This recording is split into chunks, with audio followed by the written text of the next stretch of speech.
Awit 46 verse 1 to 7. Ang Diyos ay ating ampunan at kalakasan, handang saklulo sa kabagabagan. Kaya't hindi tayo matatakot bagaman ang lupa ay mabago, at bagaman ang mga bundok ay mga lipat sa kalagitnaan ng mga dagat.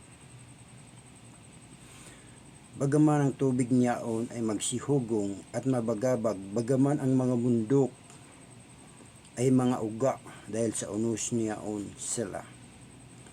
May isang ilog na ang mga agos ay nagpapasaya sa bayan ng Diyos, sa banal na dako ng mga tabernakulo ng kataas-taasan.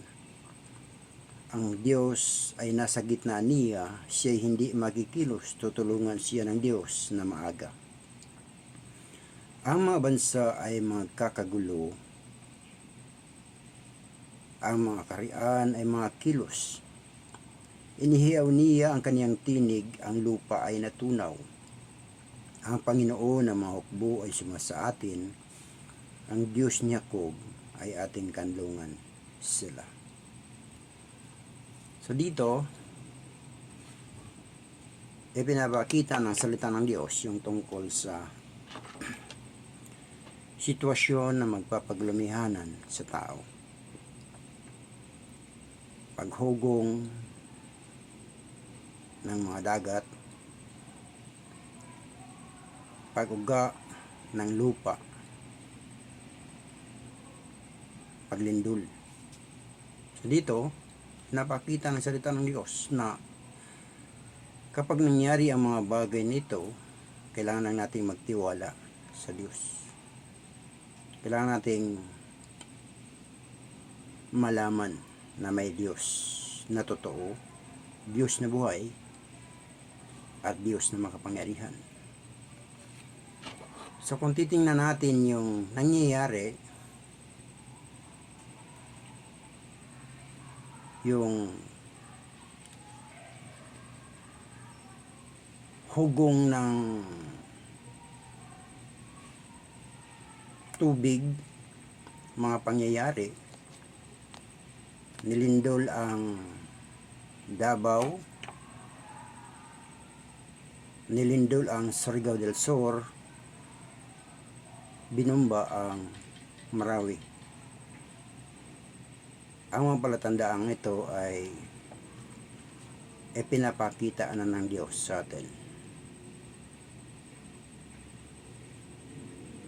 Kung tayo ba ay mayroong pagtitiwala sa Kanya. Sapagkat, ayon sa verse 3, bagaman ang mga bundok ay mga uga, ito yung lindol. Walang nangyayari sa mundo na walang kapahintulutan ang Diyos mula sa Kanyang mga salita. So kinakailangan nating makita na ang Diyos ay ating ampunan at kalakasan. Ang Diyos ay hindi tulad sa pulis, na ang pulis kailangan natin sa panahon ng mayroong krimen. Ngunit ang Diyos dapat kailangan natin sa araw-araw ng ating buhay. Kailangan makita at maunawaan natin na ang Diyos ay totoo. Ang Diyos ay buhay. Ang Diyos ay may kontrol ng lahat ng bagay sa langit at sa lupa. Sa pag-uga na nangyayari sa ating bansa, ang pag-uga ng political power na mismong nasa gobyerno laban sa gobyerno. So dito, ating makikita na inuuga ng Diyos upang sidlan tayo ng takot na huwag mapahamak, kundi hanapin natin ang Diyos na ito. Ang Diyos ni Abraham, ang Diyos ni Isaac, at ang Diyos ni Jacob. Sa Kanya, tayo may kaligtasan. Sabi, ang Panginoon ng mahukbo ay sumasa atin. Ang Diyos ni Jacob ay ating kanlungan. Nawa ang salita ng Diyos ay nagbigay sa atin ng encouragement na kinakailangan nating magtiwala sapagkat ayaw at sa gusto natin huhugong ang mga tubig. Ang mga bundok ay malipat sa gitna ng dagat, mga uga ang bundok. Ito'y nasa salita ng Diyos. Sinabi ng Diyos. Ay ito'y papangyarihin ng Diyos upang tayo ay mga tuto saan at kanino tayo nagtitiwala sa panahon ito.